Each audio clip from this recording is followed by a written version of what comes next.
Selamat berjumpa dalam renungan harian MSC Senin 3 Juli 2023. Sahabatku yang terkasih, hari ini bersama-sama kita merayakan pesta Santo Thomas Rasul.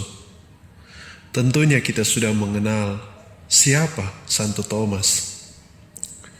Santo Thomas sering dijadikan rujukan gambaran perjalanan seorang murid Kristus yang sering dilanda keraguan-raguan dan ketidakpercayaan.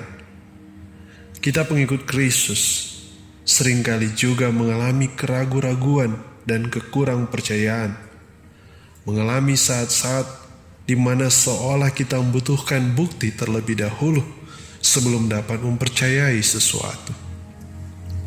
Sahabatku, mari kita belajar satu hal yang mungkin penting dalam perjalanan iman kita dari Rasul Thomas ini.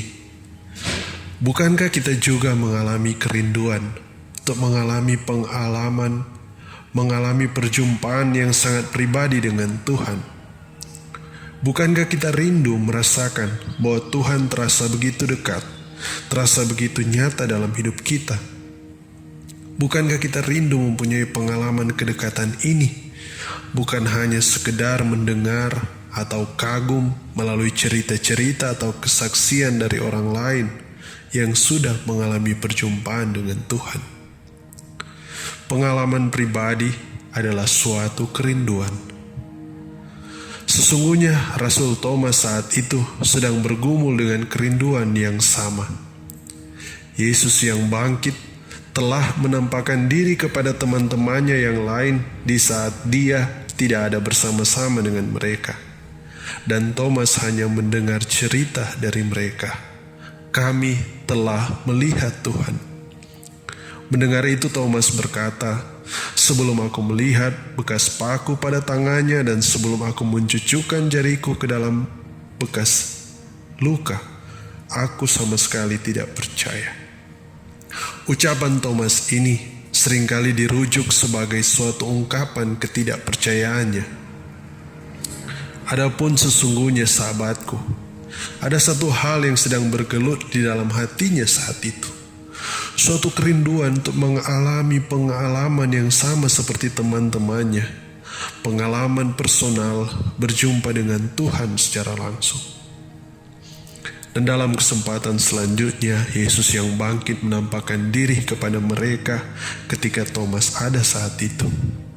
Thomas berjumpa dengan Yesus yang bangkit, menyentuh dia, dan saat itu terungkap suatu kalimat yang luar biasa, ungkapan iman yang belum pernah terungkap oleh rasul-rasul yang lain.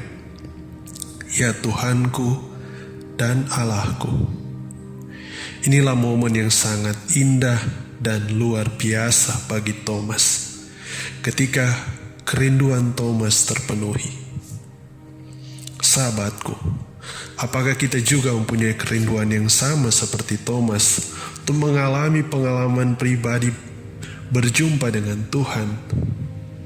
Ini tidak sedang berbicara tentang pengalaman indrawi semata, tetapi suatu pengalaman rohani, di mana setelah pengalaman itu begitu personal yang membuat saya menyadari ternyata Tuhan sungguh-sungguh nyata, sungguh-sungguh dapat dialami. Setelah pengalaman itu, Thomas menjadi seorang rasul yang luar biasa, mewartakan Injil di mana-mana dengan penuh semangat, bahkan memberikan nyawanya demi itu. Pengalaman rohani, mengalami Tuhan secara pribadi, dapat menjadi sandaran dan kekuatan bagi kita untuk semakin teguh dan semangat dalam iman. Santo Thomas Rasul, doakanlah kami.